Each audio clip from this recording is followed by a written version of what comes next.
علمنا ما جهلنا وذكرنا ما نسينا. اللهم فقهنا في الدين وعلمنا التأويل. اللهم اشرح صدورنا بالقرآن العظيم ويسر أمورنا ولا تكلنا يا أرحم الراحمين. رب اشرح لي صدري ويسر لي أمري واحلل عقدة من لساني يفقهوا قولي. سبحانك لا علم لنا إلا ما علمتنا إنك أنت العليم الحكيم. ولا حول ولا قوة إلا بالله العلي العظيم. ولا حول ولا قوة إلا بالله العلي العظيم. ولا حول ولا قوة إلا بالله العلي العظيم. السلام عليكم ورحمة الله تعالى وبركاته. Alhamdulillah kita Allah Subhanahu wa taala bagi kita pada kita sambung bersama kita insyaallah mudah-mudahan taufik dan hidayah daripada Allah Subhanahu wa taala dapat kita memahami dan terus kita mengamali dalam masalah-masalah kehidupan kita supaya apa yang kita lakukan akan mendapat keredaan daripada Allah Subhanahu wa taala dan dapat menjauhkan diri kita daripada pahaman-pahaman yang tak sihat, pahaman-pahaman yang boleh membawa kita, boleh mensesatkan kita daripada matlamat dan tujuan Allah Subhanahu wa taala jadikan kita untuk nak melakukan ibadat kepada Allah Subhanahu wa taala.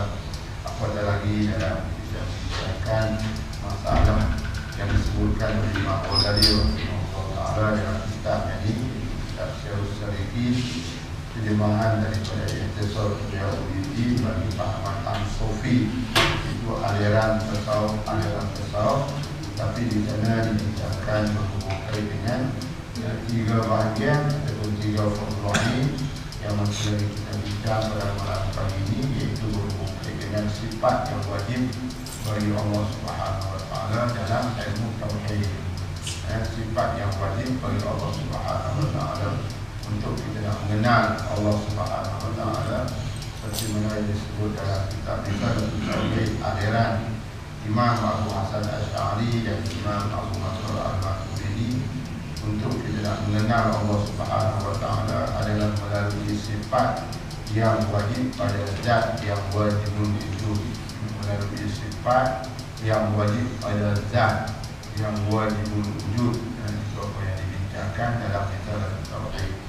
Walau macam mana pun, seperti mana yang kita maklum, tekankan tidaklah perbezaan antara aliran Asy'ariyah dengan aliran Al-Ghazali ataupun dikenal aliran As-Sufiyah ataupun aliran yang dikatakan As-Salafiyah, As-Sufiyah, As-Salafiyah ataupun di sana Ahli Sunnah wal Jamaah, dan satu lagi dikatakan Ahli Sunnah wal Jamaah, satu lagi dikatakan As-Saniyah, aliran Ahli Sunnah wal Jamaah dan juga aliran As-Saniyah, sama saja apa yang dibincangkan. Cuma perbezaannya, kalau dalam aliran Imam Abu Hasan Asy'ari seperti mana yang kita maklum, dibagikan kepada 4 sifat juga, dan aliran As-Sufiyah ini pun dibagikan kepada 4 sifat juga, 4 sifat daripada 20 sifat yang telah pun kita bincang, sifat yang wajib bagi Allah Subhanahu wa taala. Seperti mana kalau kita tengok dalam Risalah Tauhid, apa yang diterangkan oleh Imam Abu Hasan Asy'ari dan Imam Abu Mansur Al-Maturidi, 20 sifat bagi kepada 4 sifat, iaitu sifat salbiyah, sifat nafsiyah, sifat salbiyah, dan sifat ma'ani, dan juga sifat ma'nawiyah, sifat ma'nawiyah. Dan bagi aliran Imam Ghazali rahimahullah taala ini, dia bagi kepada 4 sifat juga, iaitu sifat salbiyah pun nama juga, apa makna salbiyah, itu sifat menolak. Kemudian yang keduanya ia sifat tanzi, sifat tanzi pun dia menolak juga. Tapi makna perbezaan antara salbiyah dan juga antara salbiyah dan juga tanziyah itu, maka di sana dibincangkan dengan cara yang berlainan, cara yang berasingan. Kalau salbiyah, iaitu menolak, berhubung kait dengan syirik Allah Subhanahu wa taala, berhubung kait dengan syirik Allah Subhanahu wa taala dalam kita katakan sifat yang wajib wujud.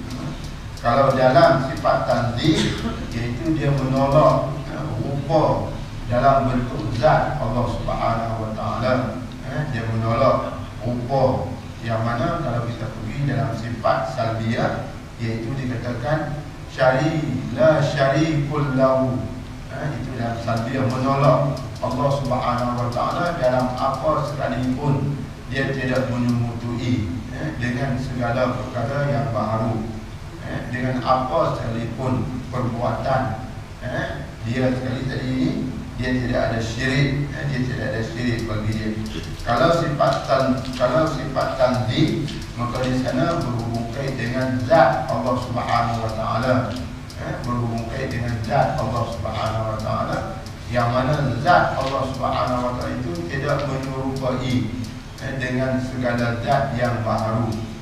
Itu dalam bab membincangkan berhubung kait dengan tanzih. Kemudian yang berhubung kait dengan sifat wujudi, wujudiyah, iaitu sifat yang ada pada zat. Apa dia? Yang ada pada zat tadi ini, iaitu zat Allah Subhanahu wa taala bersifat dengan sifat sama, bersifat dengan sifat kalam, bersifat dengan sifat qudrah, iradah. Itu apa yang dibincangkan bagi Imam Ghazali rahimahullah. Wujudiyah, wujudiyah itu yang ada pada zat. Kalau yang ada pada zat keadaan sedemikian, apa perlunya Allah Subhanahu wa taala tadi ini memerlukan pada perkara yang lain. Ini kalau kita pergi tengok, ataupun kalau kita tengok teliti tengok dalam perkara-perkara yang disebutkan oleh Imam Ghazali rahimahullah taala ini, maka ini perbincangan yang mana berhubung kait dengan tasawuf. Tasawuf itu khayalan, berhubung kait dengan kita katakan batin, yang mana nisbah dalam segi kewujudan Allah Subhanahu wa taala tadi ini tiada layak Allah Subhanahu wa taala, tiada bersifat dengan sifat kamalan, tiada layak, tak sepatutnya.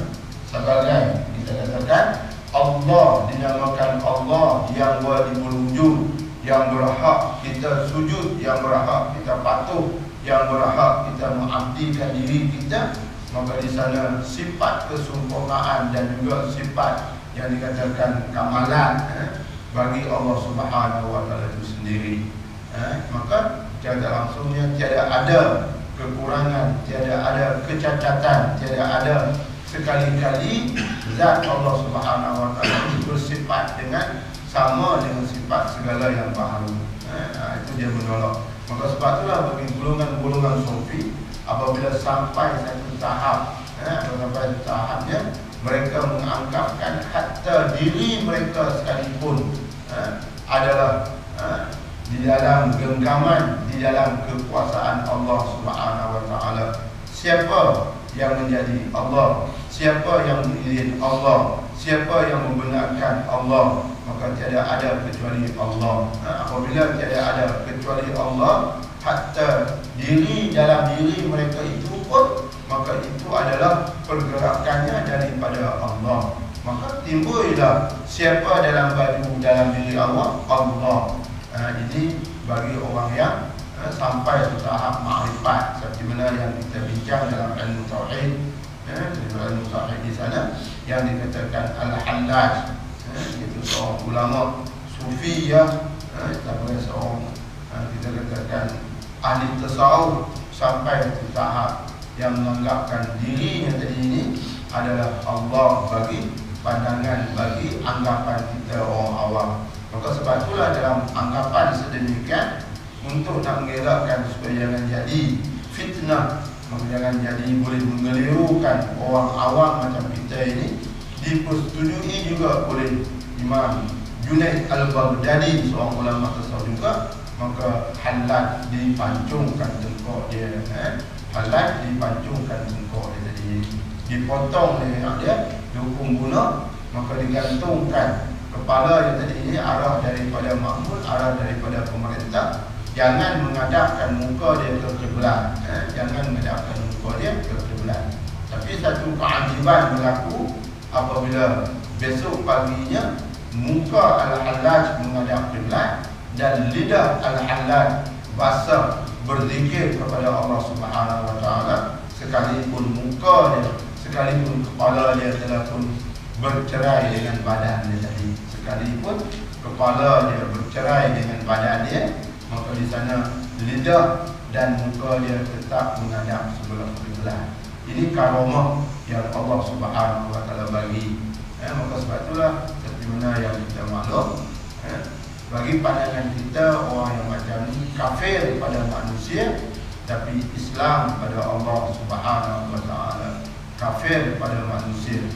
Kita pandang itu salah. Kita pandang itu tadi ini murtad kalau orang Islam. Kita pandang itu salah, kafir. Pasal pahaman dia. Pahaman dia kata siapa dalam baju awak, siapa dalam badan awak, Allah dalam badan saya, Allah dalam baju saya. Pasal apa dia macam tu?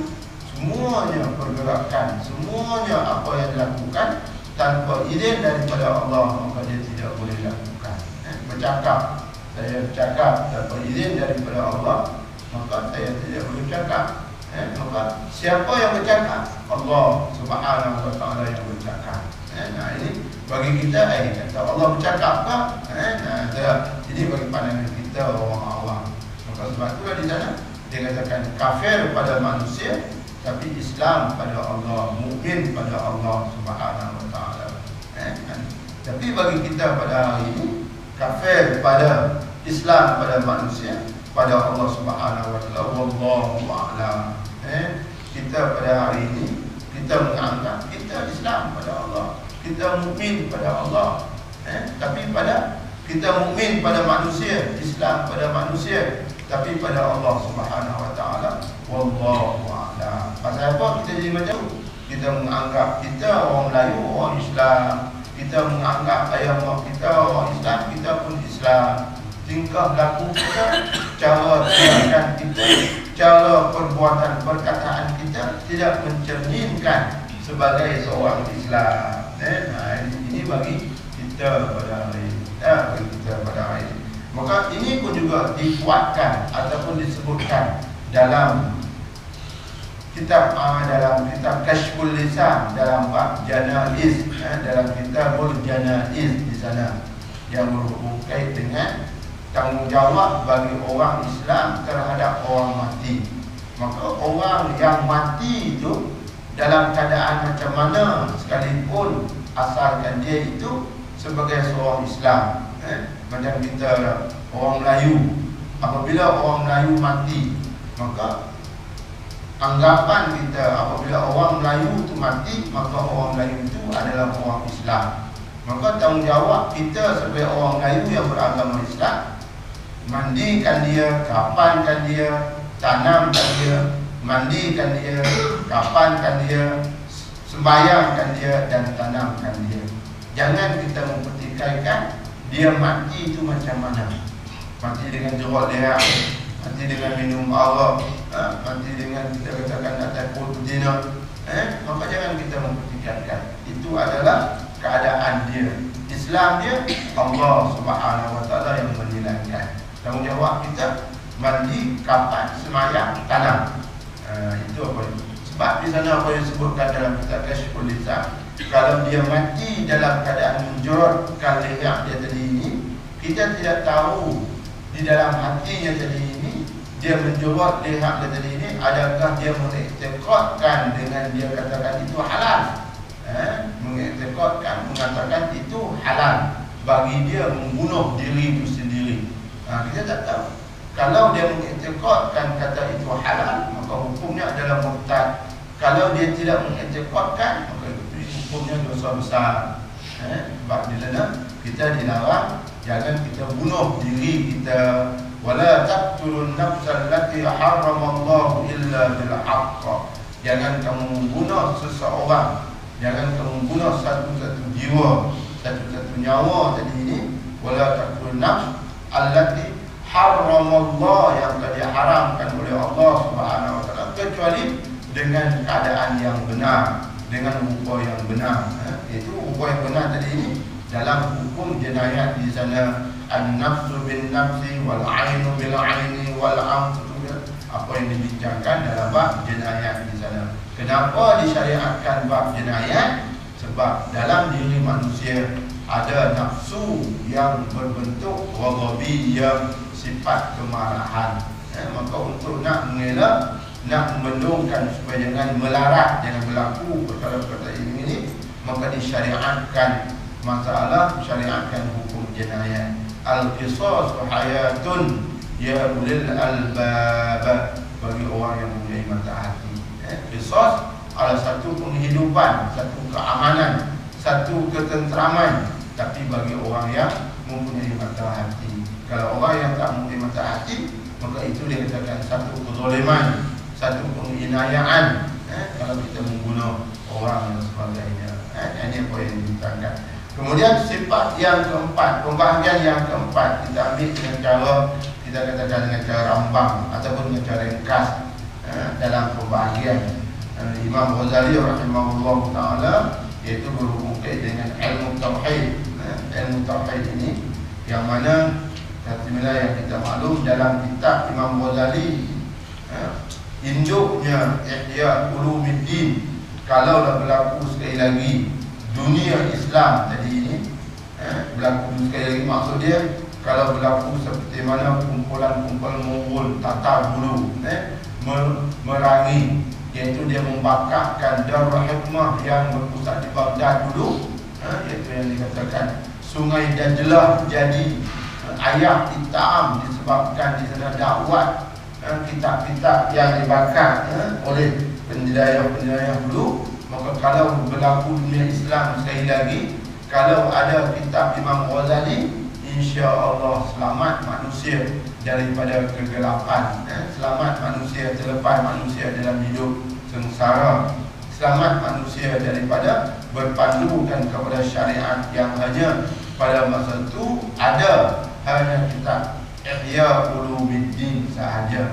Sebab itu kitab Imam Ghazali ini dia merangkumi ilmu tasawuf, dia merangkumi ilmu tauhid, dan juga dia merangkumi ilmu fiqh. Kalau kita tengok dalam perbincangan ulama-ulama yang lain, kalau kita fiqh saja, kalau kita tasawuf tauhid saja, kalau tasawuf saja. Kalau kita tengok kitab-kitab kalangan ulama yang lain. Tapi bagi Imam Ghazali, kalau kitab dia tadi ini, kitab tasawuf pun ada, tauhid pun ada, fiqh pun ada, Ihya Ulumuddin, tasawuf pun ada, tauhid pun ada. Maka sebab itu dinamakan Ihya Ulumuddin, penghidupan bagi ilmu-ilmu agama, Ihya Ulumuddin. Kemudian kitab kita ini Ikhtisar Ihya Ulumuddin, ringkasan daripada kitab Ihya Ulumuddin. Maka sifat yang keempat pada pagi ini, insya-Allah kita ambil bahagian yang keempat, muka surat 28 bawah tu. Dan bahagi yang keempat, sifat subutiyah. Dulu kita bincang sifat iaitu wujudiyah. Macam kalau dalam tauhid Imam Abu Hasan Asy'ari di sana dipanggil sifat ma'ani. Sifat ma'ani, sifatun mawjudatun hukmiyah, sifat yang wujud pada zat sebagai satu hukuman. Apa yang disebutkan oleh apa yang ta'rif sifat ma'ani oleh musannif rahimahullah taala, yang berhubung dengan sifat ma'ani, iaitu sifatun mawjudatun, sifat yang wujud, qaimatun, yang ada pada zat. Apa dia? Iaitu 7 sifat di sana yang dibincangkan. Maka sifat subutiyah ini pun sama jugalah, seperti mana yang dibincangkan dalam sifat ma'ani, iaitu sifat ma'ani maknawiyah. Apa yang dikatakan maknawiyah? Sifat yang wujud dalam keadaan Allah Subhanahu wa taala bersifat dengan sifat yang sedemikian. Itu apa yang disebut oleh musannif rahimahullah taala. Apa dia sifat ma'ani di sana? Iaitu sifat qudrah, iradah, ilmu, hayah. Maka sifat maknawiyah itu dikatakan qadiran, muridan. Itu adalah sifat yang dibincangkan dalam aliran Imam Asy'ari, Imam Abu Hasan Asy'ari. Maka dalam sifat pembahagian yang keempat bagi Imam Ghazali ini, sifat subutiyah, dan dinamakan juga sifat maknawiyah, iaitu 7 sifat pula melazim ia bagi sifat ma'ani. Apa makna melazim? ialah yang menentukan. Kalau sifat ma'ani itu yang dikatakan qudrah, kuasa, maka sifat ma'nawiyah, makna kuasa tadi ini, hal keadaan Allah Subhanahu wa taala itu berkuasa. Itu haliyah. Kalau dia itu berkuasa, maka di sana sudah pasti keadaan Allah Subhanahu wa taala itu hal keadaan itu berkuasa. Maka untuk nak menguatkan lagi, maka itu dikatakan subutiyah dipanggil. Nak menguatkan lagi, nak mentaukidkan lagi, nak mengisbatkan lagi tanpa ragu-ragu dalam masalah akidah ini, maka di sana maknawiyah ataupun di situ dikatakan as-subutiyah pada zat Allah Subhanahu wa taala. Maka itu yang dikatakan, dibincangkan, iaitu 7 sifat. Kalau sifat ma'ani itu 7 sifat, maka samalah juga sifat maknawiyah itu 7 sifat. Sebab apanya? Sama untuk nak mengisbat, nak menetap, nak menghukumkan keadaan Allah Subhanahu wa taala itu sendiri. Maka sebab itu dikatakan melazimkan ia bagi sifat ma'ani 7 yang 7 didahulu itu, dan menyebut Imam Ghazali rahimahullahu taala akan sifat maknawi, akan sifat maknawi itu iaitu 7 dengan katanya, wa idza kanat lahu hadhihi sifatu kanat hayyan aliman qadiran muridan sami'an basiran mutakalliman bil hayati wal ilmi wal qudrati wal iradati was sam'i wal basari wal kalam la bi mujarradid dzati. Dan apabila adalah bagi Allah Subhanahu wa taala itu segala sifat ma'ani yang 7 yang telah terdahulu itu, maka lazim pula ia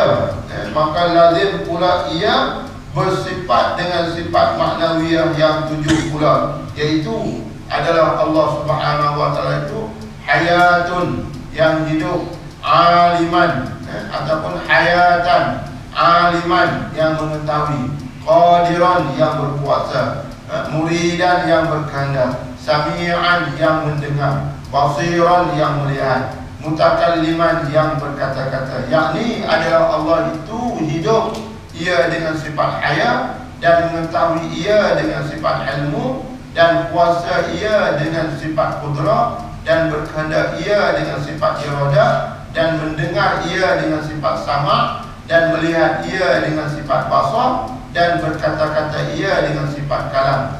Tiada ada semata-mata zat. Kesalahan kata Mu'tazilah yang sesat. Tiada semata-mata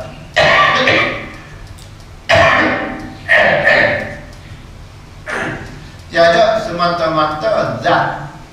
Tiada semata-mata zat. Kenapa Imam Ghazali kata sedemikian? Dan dalam Al-Tauhid Imam Abu Hasan Asy'ari pun macam tu. Apa dianya? Ringkasnya, kalaulah zat Allah Subhanahu wa taala tidak ada sifat sedemikian, sifat, apa sifatnya yang kalau kita bincang dalam ilmu, kita bincang dalam sifat maknawi ini, itu haya. Tak ada sifat haya. Adakah zat itu mati? Itu makna dia. Adakah zat Allah SWT itu mati? Kalau dia tidak ada sifat sama, contohnya adakah zat Allah Subhanahu itu tak mendengar? Maka sebab itu di sini apa yang disebutkan oleh Imam Ghazali rahimahullahu taala adalah hidup itu dengan sifat haya, dan dengan sifat kalam, dan dengan sifat iradah qudrah tadi ini. Maka apa disebutkan di penghujungnya tadi ini, berkata maka adalah Allah Subhanahu wa taala hidup dengan zat, dan mengetahui dengan sifat, dan kuasanya dengan zat hingga akhirnya. Tapi mazhab Mu'tazilah keluar daripada i'tiqad Ahlussunnah wal Jamaah. Berkata-kata yakni Allah Subhanahu wa taala itu hidup ia dengan sifat haya, dan mengetahui ia dengan sifat ilmu, dan kuasa ia dengan qudrah, dan berkehendak ia dengan iradah, dan mendengar ia dengan sama, dan melihat ia dengan sifat basar, dan berkata-kata ia tidak semata-mata zat. Tiada semata-mata zat. Maka maknanya tidak semata-mata zat itu, sifat itu dia kait kepada zat. Kalau tidak ada sifat, maka zat pun tak ada. Itu makna dia. Bukan macam tu. Cuma kita nak kenal zat Allah Subhanahu Wa Taala ini, maka melalui sifat. Melalui sifat. Kalau kita tidak memahami tentang sifat, jadi macam mana kita nak kenal zat Allah Subhanahu Wa Taala? Maka zat Allah Subhanahu Wa Taala tadi ini tidak bergantung kepada sifat. Kalau dia bergantung pada sifat, macam-macam kita. Tapi Mu'tazilah kata tak. Kalau zat tadi macam tu, maka sifat pun macam tu lah. Maka sebab itulah di sana dikatakan kita tak boleh tengok Allah Subhanahu Wa Taala di akhirat nanti. Pasal apa? Sebab dia tidak berzat macam kita ni.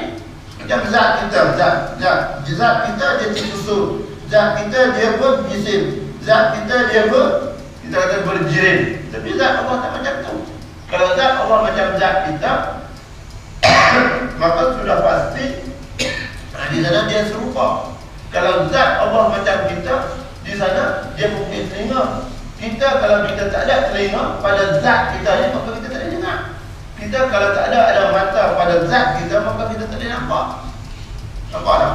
Zat Allah tak macam dengan zat kita. Maka sebab itulah sifat tu dia tak bergantung kepada zat.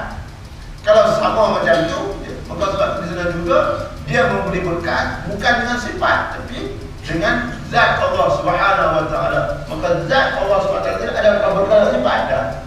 Kalau tak ada sifat pun, dia tetap memberi berkat, dia tetap berkehendak. Maka cara kita nak mengenal Allah Subhanahu Wa Taala simboliknya, maka itulah dia. Jadi dalam masalah ini kita kena pegang mengatakan zat Allah Subhanahu Wa Taala tak sama dengan zat baharu, mukhalafatu ta'ala lil hawadis. Maka lain daripada Mu'tazilah, bersalahan Mu'tazilah yang sesat. Yang sesat tadi maknanya pahaman dia.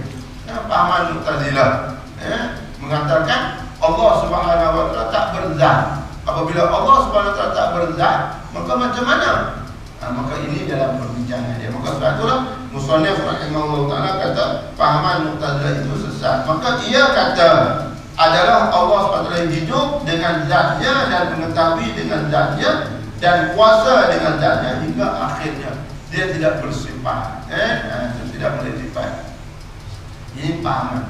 Dengan zatnya, sama ada zat yang berbentuk haliyah ataupun itu ada kehendak Allah Subhanahu Wa Taala. Wallahu a'lam.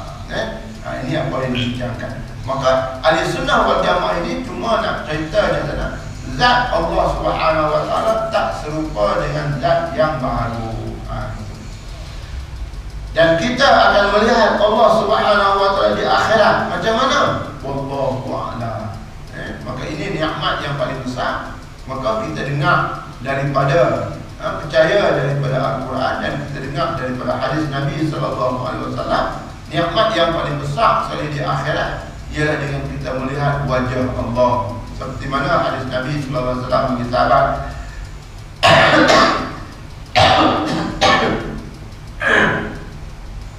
kamu akan melihat Allah Subhanahu Wa Taala bagaimana kamu melihat bulan purnama.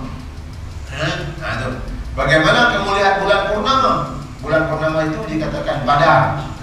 Badar bagi kita ialah bulan mengambang. Kalau kita tengok di musim panas kemarau, tiada ada awan, maka di sana bulan mengambang.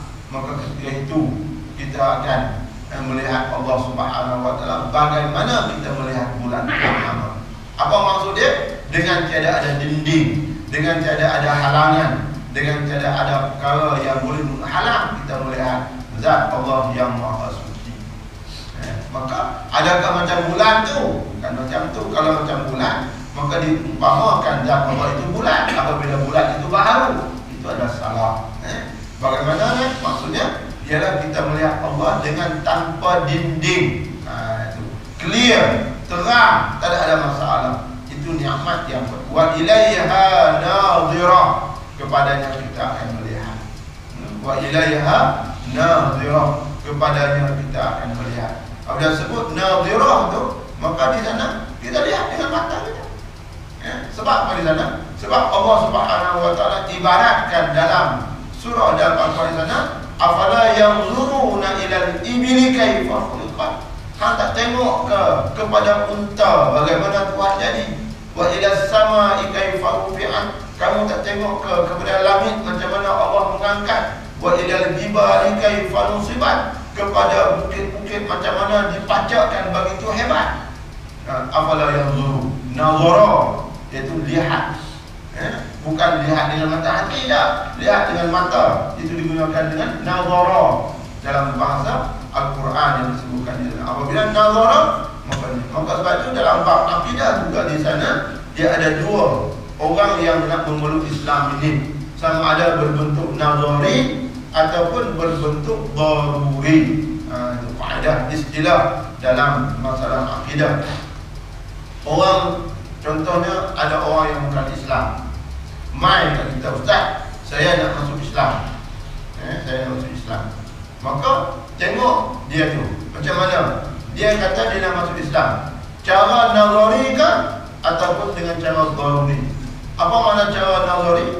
Dia melihat keadaan orang Islam, dia melihat, dia memerhati. Sebelum dia dapat hidayah tu, dia memerhati, dia tengok, dia buat kajian, dia teliti, tengok keadaan, maka dapat hidayah. Maka dia pun bagi kita tahu, kata aku dapat hidayah dengan aku mengkaji dan sebagainya, aku nak masuk Islam. Itu dengan cara dia panggil nazari, dia panggil. Cara daruri, hidup dia, cara hidup dia, dia bergaul dengan orang Melayu, maka ini dia katakan dakwah Fir'aun. Dengan tingkah laku orang Melayu, dengan perkataan orang Melayu, dengan perbuatan orang Melayu, memberi kesan meresap dalam badan dia, maka itu dia panggil cara daruri. Tak payah nak fikir banyak, tak payah nak apakan, dengan apa yang dia dapat. Maka sebab itulah hari ini puncanya rosaknya Islam pasal apa? Sebab orang Melayu. Puncanya rosak orang Islam, orang Islam, orang Islam tak nak ada orang Islam ni, tak nak beragama Islam. Sebab hang nak masuk Islam, hang jangan jadi orang Melayu, hang jangan jadi Melayu, hang masuk Islam baru aku suka. Tapi kalau hang masuk Islam, nak masuk Melayu tak payah. Kita pun bangsa kita lagi hebat daripada bangsa Melayu. Ini ungkapan-ungkapan yang diungkapkan bagi semua orang lain. Dia berkata, kalau anak dia masuk Islam, masuk betul-betul, jangan masuk Melayu. Hang masuk Islam, tak apa, aku suka. Tapi hanya yang masuk Melayu, aku tak suka. Cuba kita tanya kawan-kawan kita tengok macam mana. Ini apa yang disebut ataupun dibincangkan. Wallahu a'lam. Maka Mu'tazilah kata tak boleh tengok Allah Subhanahu wa taala. Ini pahaman Mu'tazilah. Sebab dia uji akal. Mu'tazilah ni dia semata-mata akal. Maka kadang-kadang kita ni pun, orang Melayu kita ni pun, dia semata-mata akal. Dia tak berpandukan pada ilmu. Kalau ilmu tak makrifat. Macam kita ini kan, timbul G25, itu akal semata-mata tu. Walaupun dapat itu, walaupun dapat ini, title itu, title ini, tapi ilmu depa tadi, ilmu yang tak bermakrifat. Apabila ilmu tak bermakrifat, maka timbullah benda yang tak logik akal, benda yang kebebasan, maka Islam melanggar, Islam larang. Maka di sana depa pun nak tunjuk perasaan, nak tunjuk hebat, nak tunjuk apa, walaupun lakop sebagai macam-macam dah, Tan Sri lah, Puan Sri lah, Datuk dan sebagainya. Tapi di sana di sisi Allah Subhanahu wa taala, bagi orang yang berilmu tidak mengakui, tidak mengiktirafkan mereka walaupun dalam keadaan macam mana, sebab menyalahi pada fitrah manusia. Nak mendesak supaya menghapuskan hukum khalwat. Di sana satu benda yang sebab dia nak khalwat, nak mendesak supaya jangan melaksanakan hukum. Kita kata minum arak jangan salah, ya minum arak bebas, sebab dia keinginan nak minum arak, nafsu dia. Ini faedah dia. Dia nak ingin benda tu, maka dia menghapuskan, walaupun dia tu. Maka habis ada orang yang macam ni. Kalau nak bebas macam tu, jangan Islam, jangan mengaku Islam, tukar nama, jangan jadi agama Islam, jatuh maruah Islam. Orang kata, kita dengan sebab kita ada nama melambangkan seorang Islam, tiba-tiba nak merosakkan Islam. Ini berlaku dalam Mesir, berlaku macam tu. Orang Mesir, Musa Asy'ari, pahaman sosialis, Tausi, pahaman sosialis, menentang Islam. Itu nama Islam. Maka kita orang Melayu pun macam tu, nama Islam. Ini satu benda yang tak sepatutnya berlaku. Dan benda ini takut-takut nanti suatu masa nanti dipengaruhi oleh oleh anak bangsa kita, oleh orang kita sendiri. Sebab anak-anak kita pada hari ini dia nak senang, dia nak bebas. Apabila nak senang, nak bebas, benda yang bersesuaian dengan kehendak dia, kehendak nafsu dia, maka dia bujur lalu lintang patah. Bujur lalu lintang patah. Macam contoh keadaannya hari ini. Kita nak senang. Di antara kita nak senang, kita laki-laki perempuan, suami isteri kerja. Laki perempuan kerja. Apabila laki perempuan kerja, jadi masalah. Islam tak larang selagi tidak menimbulkan perkara-perkara yang tak diingini. Cuma masalahnya nak senang. Nak senang. Apabila kita nak senang, maka di sana pakaian kita tadi kita tak ada masalah. Kita nak basuh pakaian kita bawa pergi mana? Kita bawa pergi kedai dobi. Kita bawa pergi kedai dobi tu, bagi dobi basuh pakaian kita tu, maka agak-agak pakaian kita tu suci tak dobi basuh? Pernah kita timbul masalah ni tak? Agak-agak dobi basuh tu, mesin basuh pakaian kita suci tak? Saya tak kata bersih tak, saya kata suci. Sebab syarat sah sembahyang suci. Kita pakai pakaian yang kita dobi di kedai, sah tak sembahyang kita? Persoalan kita mesti kena tanya. Sebab kita orang Islam. Dia berpegang pada syariat. Dia Islam berpegang pada syariat. Maka mesin dobi, dia mengikut dia punya apa yang dikontrolkan dia, apa yang dituinkan dia, kepala dia tadi macam apa dia tahu. Maka dia tahu dah syariat. Maka nak tahu syariat ni, orang yang buat tu syariat tahu dah orang tu. Allah malam. Maka kalau kita bincang masalah kita, Islam sekat kemodenan ke Ustaz, Islam sekat untuk kita maju. Dah, Islam tak sekat. Tapi Islam jadi hidup manusia ini berpegang kepada syariat. Syarat sah sembahyang suci, bukan bersih tak. Syarat sah sembahyang suci. Maka berapa banyak orang kita bawa pakaian di kedai dobi, kemudian pakaian itu dipakai habis tak ada, pergi sembahyang Jumaat. Habis tak ada, kita dah pakai pakaian itu pergi sembahyang Jumaat. Kalau tak sembahyang fardu pun jangan kita kata tak sembahyang fardu, awak Ustaz hebat sangat kalau sembahyang tak tinggal. Tapi masalahnya sekarang ni ialah pakaian yang kita buat pergi dobi itu kita pakai balik, kita pergi sembahyang Jumaat. Sah ke tak sah sembahyang Jumaat kita? Suci tak suci pakaian kita yang kita pakai pergi sembahyang Jumaat tu? Yang kita kata pulang dah, suci tak suci, aku tengok tidak. Macam juga kita tengok iklan, iklan dalam CV berkenaan boleh publish ke apa, wangi hidup pula. Tak nampak lah wangi. Tapi di sebalik wangi itu ada kesucian dia. Sebalik wangi itu ada tak ada suci dia. Allah Maha. Iklan dalam video aktif, dalam video iklan dalam video klasik. Jus bukan jus Nusantara. Jus ada ni bukan ni. Jus bidadari kan? Jus bidadari. Dia suruh bini dia, dia suruh anak dia buat teh buat kopi ke dia. Dia panggil anak dia buat kopi ke dia terbakar. Dia panggil saya pun ingat. Buat tu. Abah dia dari kan? Bukan ni dari ni bini dia dekat. Dia tengok dia berbakar tu macam anak dia. Maka itu bukan anak dia, itu adalah bini dia. Maka itu dipanggil dalam kaedah jihad. Dia menyerupakan anak tu macam bini dia. Tengok jus Nusantara, jus bidadari, iklan jus bidadari dalam radio klasik. Dengan sebab bini dia tu makan jus bidadari tu, bini dia tu macam muda macam anak dia.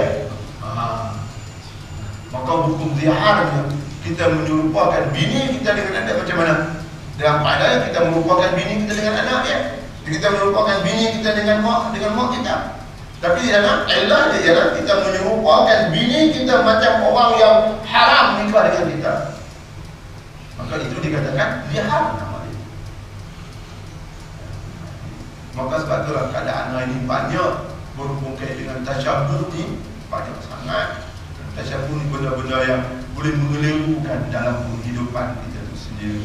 Maka silap-silap kita tadi ni alhamdulillah tersasar daripada masalah-masalah ada.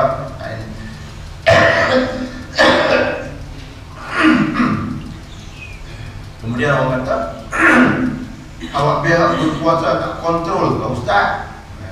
Pihak berkuasa tak kontrol ke? Itu tak payah timbul. Kita nak harap pihak berkuasa nak kontrol, itu tidak timbul. Sebab apa? Pihak kadang-kadang mereka tu lepas pandang, sangka buruk, sangka baik. Kadang-kadang mereka tu tak ambil tahu sangat benda tu. Kadang-kadang banyak kadang-kadang dah. Cuma bagi kita sendiri lah yang nak menjaga, nak mengkontrol supaya kita tersasar. Dah. Maka kata Mu'tazilah bersalahan kata Mu'tazilah yang sesat, maka ia berkata adalah Allah Ta'ala itu hidup dengan zatnya dan mengetahui dengan zatnya. Allah hidup dengan zatnya dan mengetahui dengan zatnya, kuasa dengan zatnya hingga akhir. Tapi mazhab Mu'tazilah itu keluar daripada i'tiqad Ahlussunnah wal Jamaah, wallahul hadi. I'tiqad Ahlussunnah, i'tiqad Mu'tazilah terkeluar daripada i'tiqad Ahlussunnah wal Jamaah. Dia tak termasuk dalam akidah Ahlussunnah wal Jamaah. Itu dah. Ini bagi kita katakan kumpulan-kumpulan yang dikatakan, yang dikategorikan sebagai Ahlussunnah wal Jamaah. Siapa Ahlussunnah wal Jamaah? Ini kalau kita pergi dalam masalah apa yang kita bincang dalam ilmu tauhid, aliran tauhid yang dibawa oleh Imam Abu Hasan Asy'ari dan Imam Abu Nasr Al-Maturidi, dan juga aliran As-Sufiyah, maka itu adalah daripada akidah Ahlussunnah wal Jamaah. Itu kesimpulan dalam masalah ini, Maka sebab itu di sana dalam Ahlussunnah wal Jamaah bagi Sirajuddin, bagi Kiai Sirajuddin yang bincangkan masalah Ahlussunnah wal Jamaah ataupun kumpulan-kumpulan ini, maka di sana dia datangkan hadis yang berhubung kait dengan sayaftariqu ummati ila 73 firqah, akan berpecah umatku kepada 73 kumpulan. Kulluhum finnar, semuanya satu, semuanya dalam neraka illa firqah wahidah, kecuali firqah yang satu. Maka firqah yang satu itu ialah daripada kumpulan Ahlussunnah wal Jamaah, kumpulan Ahlussunnah wal Jamaah. Maka 73 tu 72 tu siapa dianya? Maka di sana disenaraikan dalam kitab tersebut. Maka Mu'tazilah dia ada 22 kumpulan, Syiah dia ada 25 kumpulan. Maka himpun itu dia jadi keseluruhannya 72. Dan satu ialah 73. Satu tu siapa? Satu tu ialah akidah Ahlussunnah wal Jamaah. Itu wallahu a'lam.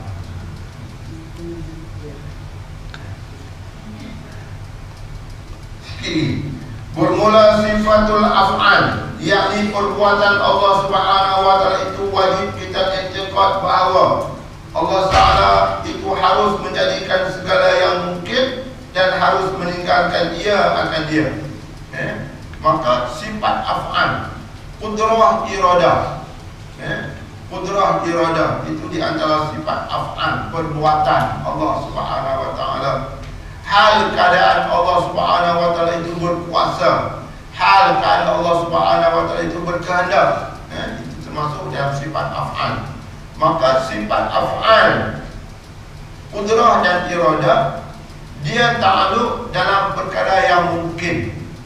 Dia ta'alluq dalam perkara yang mungkin. Ini apa disebutkan oleh Imam Ghazali atau Musannif rahimahullah ta'ala.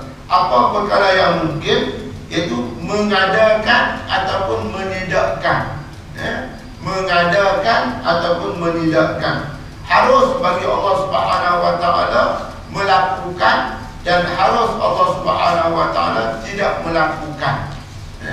Harus bagi Allah Subhanahu wa taala mewujudkan dan harus bagi Allah Subhanahu wa taala mengadamkan. Contoh dalam risalah dalam Aqidatul Najib, harus pada Allah Subhanahu wa taala memberi hidayah kepada Firaun, dan tiada harus bagi Allah Subhanahu wa taala tiada memberi hidayah kepada Fir'aun. Maka hasilnya apa yang kita tengok, apa yang kita dengar, apa yang kita baca, Allah Subhanahu wa taala tidak memberi hidayah kepada Fir'aun. Allah Subhanahu wa taala tidak memberi hidayah kepada Abu Lahab dan juga Abu Jahal. Walaupun di sana Allah telah mengutus Nabi Allah Musa dan Nabi Allah Harun mengajak Fir'aun, menerangkan kepada Fir'aun, dan di sana Allah memutuskan Nabi SAW Nabi Muhammad SAW kepada Abu Jahal dan Abu Lahab. Tetapi Allah tak berkehendak. Walaupun di sana Allah dah memutuskan Muhammad, memutuskan Musa, tetapi Allah tak berkehendak, maka tak berkehendak, tak jadi betul. Harus pada Allah. Bukan wajib. Apabila Allah katakan di sana wajib memberi hidayah kepada Fir'aun setelah menghantar Musa dan Harun, maka di sana dalam ilmu Allah Subhanahu wa taala tidak berkehendak, maka di sana dipanggil tahsilul hasil. Itu dia panggil, dibincangkan di sana tahsilul hasil, berhasil sesuatu benda yang tak dikehendaki dalam ilmu Allah Subhanahu wa taala. Sebab itulah di sana sifat af'al dia tak takluk kepada benda yang wajib dan dia tak takluk kepada benda yang mustahil. Apa yang takluk? Dia memerlukan kepada perbuatan yang lebih. Apabila perbuatan yang lebih, di sana dikatakan tiada jadi perkara tersebut kecuali dengan usaha yang lain ataupun berubah. Itu dia panggil tahsilul hasil. Itu dia panggil tu. Maka sebab itulah kita ada masalah ini, jangan kita menganggap, jangan kita meletakkan satu keyakinan, jangan kita meletakkan satu pegangan. Aku nak berjaya, mesti aku nak berusaha, kena berusaha. Kalau tidak, aku tak berjaya. Titik, tak boleh. Tidak macam itu. Usaha dan ikhtiar daripada kita manusia, hasilnya, berkesannya adalah Allah Subhanahu wa taala. Kalau kita katakan macam itu, aku nak berjaya, mesti aku nak berusaha, maka jadi tahsilul hasil dia panggil. Allah tak berkehendak, tiba-tiba kita berkehendak nak jadi, kita mesti kena. Itu dia katakan tahsilul dan syirik kita dengan Allah Subhanahu wa taala. Na'udzubillah min dzalik. Akan berubah. Itu apa yang dibincangkan. Wallahu a'lam. Maka sebab itulah kalau berlaku macam kita, anak-anak kita pada hari 2-3 hari yang lepas dah, dalam keputusan BT3 dah, dapat 10A, dapat 8A, dapat 3A, dapat. Apa? Dia kata ini hasil saya, hasil bacaan saya, ini usaha itu salah. Itu adalah salah. Ada yang berusaha sampai bertokos lemas, tak keluarkan benda tu, dapat 1A saja. Ada tak? Yang diadakan, yang dikeluarkan orang yang dapat 10A, ditemulamakan, diceritakan. Orang yang tak dapat ni, tak tanya dia. Pasal tanya dia, pasal yang tak dapat 10A. Maka benda tu umur bagi kita. Umur tu selindung. Dia berusaha dah, dia dah bertongkos mawas dah. Mak pak dia bagi dah pergi tuition siang malam, bawa dah bawa, tapi dia tak dapat. Kita minta guru gaya dah? Tak, tak minta guru gaya. Cikgu sampai tak ada konti langsung. Tak, cikgu dia nak bagi anak berjaya, nak bagi sekolah naik up dia punya grade dia. Tapi yang temu juga, anak yang dapat penuh temu juga. Yang dapat tak penuh ni, tak temu juga. Ada macam sebab dia tu. Dia usaha. Ini satu benda yang kadang-kadang sepatutnya awak dia pergi tengok, cari tengok orang yang bertongkol nombor ini tiba-tiba tak dapat. Kita mahu juga dia sebagai dia bagi dia putih asa. Maka kita pada hari ini kita kawal. Kalau aku berusaha aku dapat, kalau aku tak berusaha maka kita dapat. Maka orang yang dapat tu, orang yang berusaha lebih dah tu. Orang yang tak dapat tu, tak berusaha dah tu. Ini salah dalam segi kaedah. Maka sebab itulah kadang-kadang kita motivasikan anak-anak kita kan, tak semestinya kita gagal ini masa depan kita akan gagal. Tidak. Tak semestinya kita gagal sekarang kita akan gagal masa depan. Tidak. Macam kita kata SPM dah, tak semestinya kamu gagal SPM ni, kamu tak berjaya, kamu masuk menara daging. Tak semestinya pasti dapat sana ada. Berapa banyak dulu kita dengar anak-anak kita yang jaya, bila pergi ke luar negara dapat kerja baik ni, dia tersasar, dia tersesat, terpesong dia punya akidah dia, alhamdulillah. Ini dia antara apa yang berlaku. Tapi jarang kita dengar. Maka itu dia panggil tahsilul hasil. Maka kalau kita berjaya, hasil daripada usaha kita, hasil daripada apa yang kita bertokos-tokos, maka itu dia panggil ala wifqi iradati, dia panggil itu mengikut berbetulan dengan kehendak Allah. Ala wifqi iradati, berkebetulan dengan kehendak Allah. Kamu berjaya, kamu pun berusaha, maka berjaya. Itu dia panggil ala wifqi iradati, kehendak Allah Subhanahu wa ta'ala, bukan usaha kamu, bukan. Itu dalam ilmu tauhid. Kemudian perbuatan Allah itu wajib kita iktikad bahwasanya Allah SWT itu harus, perbuatan itu dia iktikad ataupun dia takluk kepada benda yang menjadikan segala benda yang mungkin dan harus meninggalkan dia. Wa innahu la mawjudun siwahu illa wa huwa hadithun bi fi'li kainun bi fadli wa fa'idun bi adli ala ahsanil wujuh wa akmaliha wa admiha wa a'daliha. Dan wajib kita iktikad bahwasanya tiada sesuatu yang mawjud, yang ada, yang lain daripada Allah Ta'ala, dan yang lain daripada sifatnya itu, melainkan dia itu baharu, yang jadi ia dengan perbuatan Allah Subhanahu wa ta'ala, dan adalah jadinya itu dengan dijadikan oleh Allah Subhanahu wa ta'ala, dan limpah yakni tarbiyah ia daripada adil, terbit ia, bukan tarbiyah, terbit ia daripada adil perbuatan Allah Ta'ala yang terlebih baik dan yang terlebih elok kejadian itu, dan terlebih sempurna kejadian itu, dan yang terlebih adil kejadiannya itu. Ini kita kutip, wa annahu hakimun fil fi'li wa annahu hakimun fi af'ali adilun fi aqdiyati. Itu sekiranya kita akan bincang insyaAllah. Apabila saya baca masalah ini 2-3 hari lepas, saya bawa mesin basuh saya pergi ke kedai Cina. Saya selalu bawa kedai Cina sama melawati itu 2-3 kali dah. Saya kata kat Cina, kebetulan kat depan balai polis melawati itu, kenapa aku, bahasa saya kat Cina, kenapa aku beli mesin basuh tak pernah sempurna, rosak saja, kejap-kejap rosak.